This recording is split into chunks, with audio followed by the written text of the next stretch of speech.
How would you describe that match all round, Glenn? Not only your own performance, but the sort of the surrounding, the rain and the to and fro and things like that? There were definitely ebbs and flows throughout the game. You know, there was one stage when they were batting where I thought they were going to take it away from us, and then even with their bowling. But credit to both the boys with the bat and the ball to be able to pull things back in both fronts.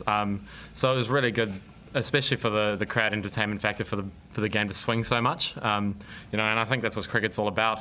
As much as we can do to entertain the crowd, whether obviously we would love to whitewash teams and roll them any day of the week, but I think those are the best games of cricket, the ones that flow either way.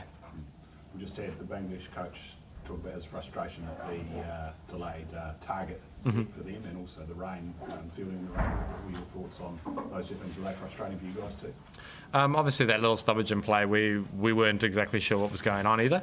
But when we heard the information about there was a little bit of a mix-up with the scores, you know, I heard Jeff went over and apologised to both teams and just, you know, made sure it was all spick and span before we carried on the game. And, you know, in the end, both teams knew exactly what we were going for in the end. We had a rough idea of what the score was going to be heading out there to field, so it wasn't much difference to us. I think it was maybe 1 run difference.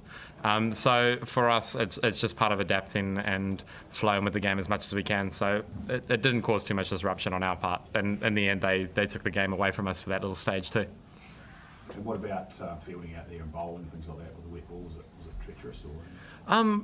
Actually, the ball was able to keep. Well, we were able to keep the ball more dry than I thought we were going to be able to. So, obviously, the groundies did such a good job of being able to get us back out on the field so fast. You know, there's always going to be a little bit of dew at night anyway, so the ball does get a little bit wet. But I think that the rain factor just added another element of adaptability that we had to take charge of, and I think the bowlers did really well to be able to execute under pressure with a wet ball. How satisfying is it for you that you're evolving your game, not only hitting well, but now you're contributing with the ball too? That's what you want to do clearly. Is that an exciting thought looking ahead to what's on later in the year? Oh, absolutely. I've been working on it for years and trying to push my case for a long time now. It was always for me just about getting the opportunity to prove that I can do it. And Tim's had faith in me for a long time. It was just about having the right chance to get out and prove that I can do that. And to be able to perform under pressure, especially when we were under the pump, that was really important to me, especially from my first game against Aussie, where I did feel the pressure and the nerves a little bit. So to be able to come back and improve from that last performance is really important to me. Glenn, you touched on Tim just then, and Ish mentioned him after the last game and the confidence that he gives this group, which is obviously a young and slightly different team.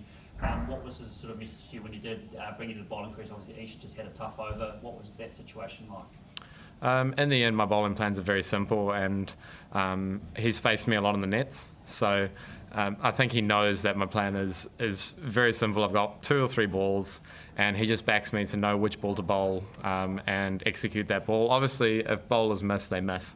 I'm not the only bowler that misses, and I won't be the last. So he gives you that faith and that trust to be able to go out there and execute exactly what you want to do. And at this level, you're also required as a bowler to be able to take charge of your own field and where you want to bowl. So for me personally, I wanted to be as ready as possible so that when he gave me the ball, I already knew what I was going to do. Unless he had something specific in mind, my plan was always going to stay the same. You just mentioned at the end how Cricketunga and the special place it has in your heart. I know you played for them this season as well as your representative cricket. It's where it all started for the Phillips boys. Why is it so special to you, that place in the cricket club? I think I had a lot to do with, obviously we grew up there, haven't played for any other club, but my dad was the club manager for quite a while, so I was definitely lucky in terms of being able to have access to the indoor facilities that others my age didn't necessarily have the luxury of. And it was a massive blessing because my dad would be able to take me down there early mornings. I'd train there before school, and then I'd come back after school and hit balls for hours on end. So a combination of a dedicated club and facilities as well as a dedicated father. So that mixed together just made it a really special place for me. Just one more. How did you see Adam Milne, his return out there tonight? Was he getting it through sharply? And what's the excitement about potentially him and Lockie teaming up at Eden Park on Thursday? oh man, it's going to be a ripper. 2 guys that are bowling over 140. That's, not many teams have the luxury of that. Obviously, Aussie definitely does. And for us, with Milne being out with injury and being away with the Big Bash for a little while, it's really good to have him back on the scenes as well. And he's performed well, no end. So for us, for him to come back, perform, take a few wickets, bowl some bounces, bowl some heat, it would do his confidence a load of good. And especially for us, knowing that we've got that depth in our pace bowling lineup, it's really confident building. All right, thanks very much, GP.